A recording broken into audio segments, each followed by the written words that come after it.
ബംഗാൾ രാഷ്ട്രീയത്തിൽ വമ്പൻ വെട്ടിനിരത്തൽ. വോട്ടർ പട്ടികയിൽ കടന്നുകൂടിയ 58 ലക്ഷത്തിലധികം വ്യാജന്മാരെ കേന്ദ്ര തെരഞ്ഞെടുപ്പ് കമ്മീഷൻ പുറത്താക്കി. ജനാധിപത്യത്തെ അട്ടിമറിക്കാൻ മമത സർക്കാർ കൂട്ടുനിന്ന കള്ളത്തരങ്ങൾ ഓരോന്നായി പുറത്തു വരികയാണ്.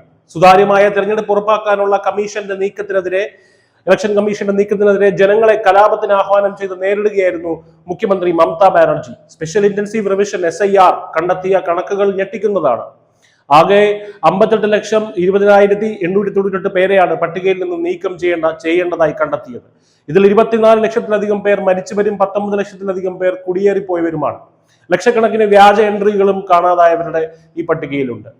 മരിച്ചവരുടെയും വ്യാജന്മാരുടെയും പേരിൽ വോട്ടുറപ്പിച്ചിരുന്ന തൃണമൂൽ കോൺഗ്രസിന് ഇതൊരു കനത്ത പ്രഹരമാണ്.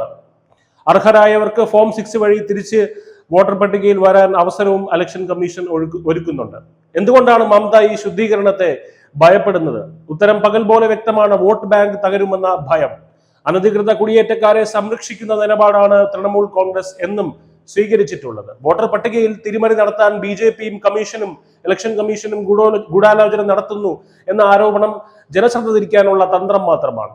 കേരളവും തമിഴ്നാടും അടക്കം രാജ്യം മുഴുവൻ ഈ പ്രക്രിയ നടക്കുമ്പോൾ ബംഗാളിൽ മാത്രം എന്തിന് പ്രതിഷേധം? വോട്ടർ പട്ടികയിൽ പേര് പോയാൽ കേന്ദ്ര സർക്കാരിനെ പുറത്താക്കണമെന്നും തെരുവിലിറങ്ങണമെന്നും മമത ജനങ്ങളോട് ആഹ്വാനം ചെയ്യുന്നത് തികച്ചും അധികാരമോഹം ഒന്നുകൊണ്ട് മാത്രമാണ്. 2026 ഫെബ്രുവരി 14 അന്തിമ പട്ടിക പ്രസിദ്ധീകരിക്കുന്നതോടെ ബംഗാൾ രാഷ്ട്രീയത്തിലെ മാലിന്യങ്ങൾ നീക്കം ചെയ്യപ്പെടും. ഉദ്യോഗസ്ഥരുടെ മരണം പറഞ്ഞ് സെന്റിമെന്റൽ കാർഡ് ഇറക്കുന്ന മമത യഥാർത്ഥത്തിൽ ഭയക്കുന്നത് സുതാര്യമായ ഒരു തെരഞ്ഞെടുപ്പിനെയാണ്. ജനാധിപത്യം സംരക്ഷിക്കാൻ കേന്ദ്ര തെരഞ്ഞെടുപ്പ് കമ്മീഷൻ നടത്തുന്ന ഈ വിട്ടുവീഴ്ചയില്ലാത്ത നടപടി സ്വാഗതാർഹമാണ്. News desk, news India Malayalam.